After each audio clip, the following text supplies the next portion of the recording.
नमस्कार, मैं सुनील कुमार। तो चलिए स्टार्ट करते हैं आज का अपना टॉपिक। और आज का हमारा टॉपिक होगा फ्रेम ऑफ रेफरेंस। तो देखिए, सबसे पहले समझने की कोशिश करिए फ्रेम ऑफ रेफरेंस होता क्या है। काइनेमेटिक्स का ये पहला चैप्टर है, इसको मैं पहला चैप्टर मान के चल रहा हूँ। स्टार्टिंग भले ही वेक्टर से हो या फिर किसी और टॉपिक से, हम लोग फ्रेम ऑफ रेफरेंस से इसको स्टार्ट करेंगे। तो उत्तराखंड लेक्चरर के लिए ये टॉपिक इम्पोर्टेंट है। देखिए, फ्रेम ऑफ रेफरेंस होता क्या है। अगर कोई घटना घटती है, कोई इंसिडेंट कहीं पे को होता है, तो उसके लिए एक बैकग्राउंड की ज़रूरत होती है। फॉर एग्जांपल, जैसे मान लीजिए कहीं पे को कोई एक्सीडेंट हुआ, आपने उस एक्सीडेंट को देखा और देखने के बाद आपने अपने दोस्त को ये बताया कि हाँ, एक एक्सीडेंट हुआ है। तो आपके दोस्त का सबसे पहला सवाल क्या होगा कि एक्सीडेंट कहाँ पे को हुआ। ठीक है, तो आपने उस जगह का नाम उसको बताना पड़ेगा कि इस जगह में एक्सीडेंट हुआ। तो यानी कि वो जो जगह है वो उस एक्सीडेंट के लिए एक बैकग्राउंड का काम करेगी। तो बिना बैकग्राउंड के कोई भी घटना नहीं घटती। जैसे अगर मैं इस टाइम पे ये वीडियो रिकॉर्ड कर रहा हूँ, तो कहीं ना कहीं तो मैं ये वीडियो रिकॉर्ड करूँगा। तो जिस रूम पे मैं ये वीडियो रिकॉर्ड कर रहा हूँ, ये रूम एक तरीके से उसका बैकग्राउंड है। आप इस वीडियो को देख रहे हैं तो कहीं ना कहीं पे को बैठ के आप इसको देख रहे होंगे।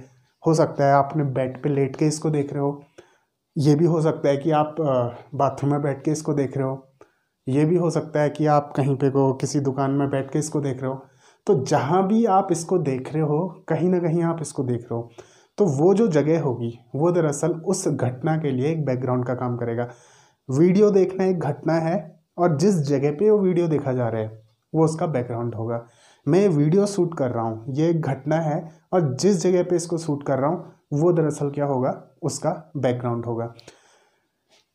तो बोलने का सेंस क्या है कि इसको अगर आप फिजिक्स के टर्म्स पे अगर समझोगे तो देखिए, इस रूम को मैं एग्जांपल लेता हूँ। जैसा रूम ये है वैसा रूम आप लोगों का भी होगा। रूम का एक कोना पकड़िए, उस कोने से एक लाइन को आपने ये मान लिया एक्स एक्सेस, ऊपर की जो लाइन है इसको मान लीजिए वाई एक्सेस, और ये जो लाइन है इसको मान लीजिए जेड एक्सेस। तो ये क्या बन गया, ये एक कोऑर्डिनेट सिस्टम बन गया। अब देखिए, ये कोऑर्डिनेट सिस्टम मैं कहीं पे को भी बना सकता हूँ। मैं यहाँ पे को खड़ा हूँ तो मैं ये पॉइंट कहीं भी ले सकता हूँ। देखिए, अपने लेफ्ट साइड में दीवार के कॉर्नर पे जो पॉइंट है उसको भी ले सकता हूँ। तो वो क्या बन जाएगा, एक कोऑर्डिनेट सिस्टम बन जाएगा। अब मैंने अपना मेजरमेंट, मैं कहाँ पे को खड़ा हूँ उस कोने से नापूंगा। फॉर एग्जांपल, यहाँ पे को कोई एक पर्टिकुलर एक इंसान खड़ा है ए।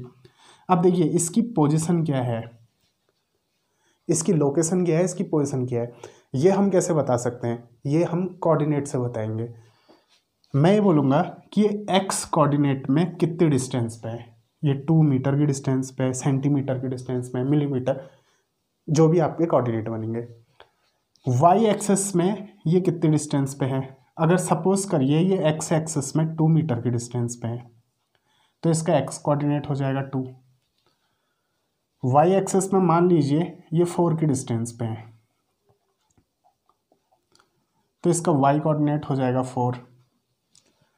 और जेड एक्सेस इस तरीके से बाहर को आएगी। ठीक है, तो जेड, और ये जो पॉइंट होगा ये कहीं पे को हवा में होगा। अब ये 3 डायमेंशनल फिगर अगर 2 डायमेंशनल बोर्ड पे बने तो थोड़ी सी प्रॉब्लम तो होगी देखने में। तो ये जो जेड एक्सेस है ये बाहर को आएगी, ये पॉइंट कहीं पे को हवा में होगा। तो जेड एक्सेस से ये पॉइंट कितनी दूर है, मान लीजिए ये कुछ 5 की डिस्टेंस पे है। तो इस पॉइंट के जो कोऑर्डिनेट बनेंगे वो बनेंगे 2, 4 और 5। अब देखिए, यहाँ पे को मैंने जो पॉइंट लिया था, इस पॉइंट के बदले अगर मैं कोई इंसिडेंट ले लूँ, कोई घटना ले लूँ, मान लीजिए मैं इस रूम पे पढ़ा रहा हूँ, लेफ्ट साइड का जो कॉर्नर है उसको मैं एक्स वाई जेड कोऑर्डिनेट मान लूँ, तो मेरे पढ़ाने की ये जो घटना है इस कोऑर्डिनेट के हिसाब से कुछ और होगी, राइट साइड के कोऑर्डिनेट के हिसाब से कुछ और होगी।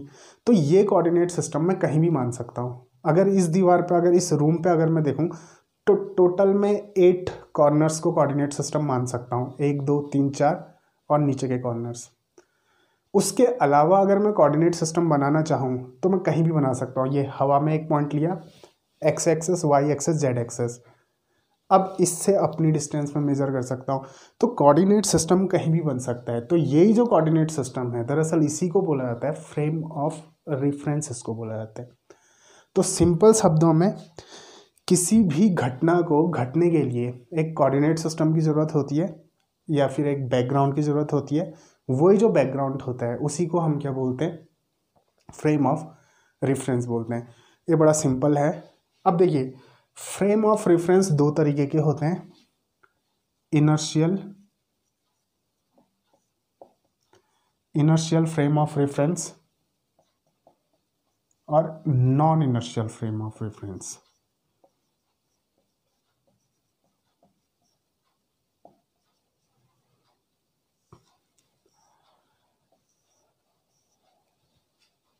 अब देखिए इनर्शियल फ्रेम ऑफ रेफरेंस क्या होता है और non inertial frame of reference क्या होता है। इसको अगर आसान शब्दों में समझने की कोशिश करोगे तो देखो सिंपली आप ये बोल सकते हो कि इनर्शियल फ्रेम ऑफ रेफरेंस वो फ्रेम ऑफ रेफरेंस है जिस पे न्यूटन के लॉज वैलिड होते हैं।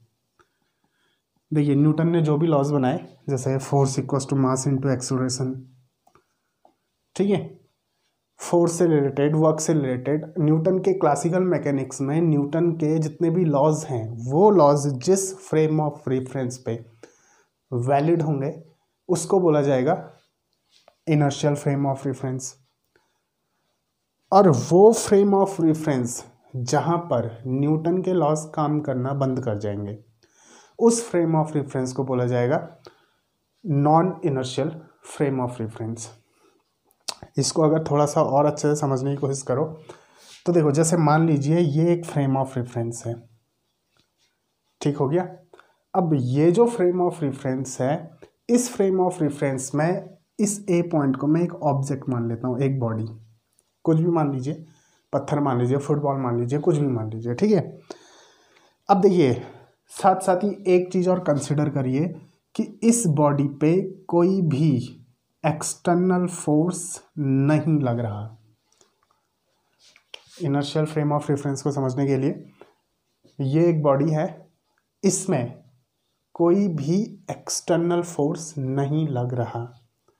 अब देखिए अगर इसमें कोई एक्सटर्नल फोर्स ना हो तो ये जो बॉडी है ये क्या होगी, अनएक्सेलरेटेड।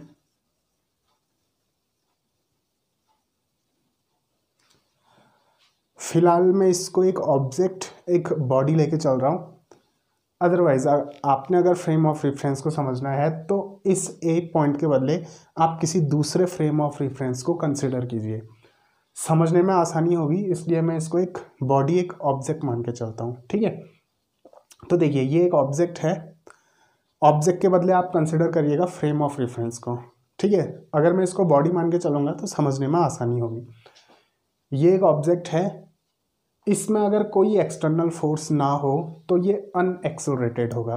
अनएक्सेलरेटेड बोलने का मतलब देखिए अगर ये रेस्ट की पोजीशन में है तो ये रेस्ट में रहेगा जब तक इस पर कोई फोर्स ना लगे, और अगर ये मोशन की पोजीशन में है तो ये उसी स्पीड में, उसी वेलोसिटी में मूव करता रहेगा जब तक इस पर कोई एक्सटर्नल फोर्स काम ना करे, ठीक है।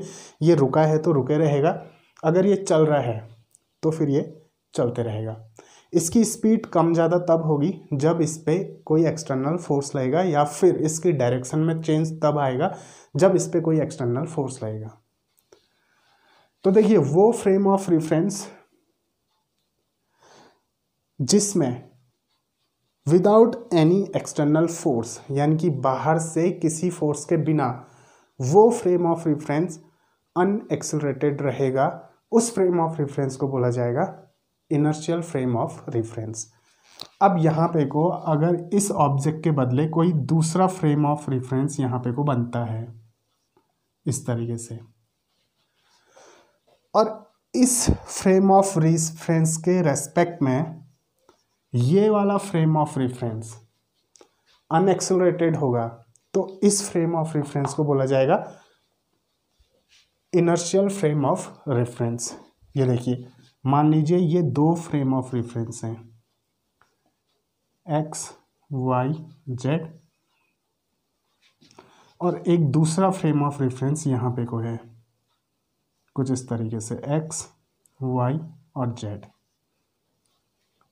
ये है ए और ये है बी।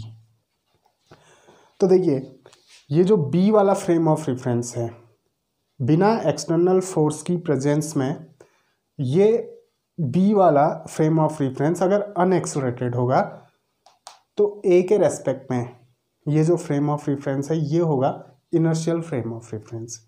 मीन्स अगर मैं इस रूम को एक बैकग्राउंड ले लूँ और उस कॉर्नर को, लेफ्ट वाले कॉर्नर को एक कोऑर्डिनेट सिस्टम ले लूँ तो ये रूम अपनी जगह से कहीं नहीं होने वाला और मैं यहाँ पे को रेस्ट की पोजीशन पे हूँ, मुझ पे कोई एक्सटर्नल फोर्स ना लगे तो मैं भी अपनी जगह से कहीं नहीं जाने वाला। तो उस फ्रेम ऑफ रेफरेंस के लिए उस फ्रेम ऑफ रेफरेंस के रेस्पेक्ट में, उस कोऑर्डिनेट सिस्टम के रेस्पेक्ट में मेरे जो कोऑर्डिनेट सिस्टम बनेंगे वो होगा इनर्शियल फ्रेम ऑफ रेफरेंस और इसमें न्यूटन के लॉज वैलिड होंगे, न्यूटन के लॉज काम करेंगे। और ठीक इसी का उल्टा, जिस फ्रेम ऑफ रेफरेंस पे न्यूटन के लॉज वैलिड ना हो उस फ्रेम ऑफ रेफरेंस को बोला जाएगा non inertial frame of reference. Means देखिए अगर ये जो दूसरा वाला फ्रेम ऑफ रेफरेंस है बी वाला, ये फ्रेम ऑफ रेफरेंस एक्सेलरेट करने लगते हैं तो ए वाले के रेस्पेक्ट में ये जो दूसरा फ्रेम ऑफ रेफरेंस होगा ये होगा non inertial frame of reference.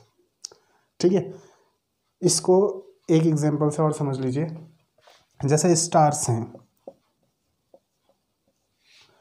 तारे अपनी जगह में फिक्स हैं, ठीक है, लेकिन ये जो अर्थ है, हमारी जो पृथ्वी है, ये अपनी स्पिन में तो घूमेगी, अपनी स्पिन में रिवॉल्यूशन करेगी और साथ साथ ही सन के चारों ओर भी रिवॉल्यूशन करेगी।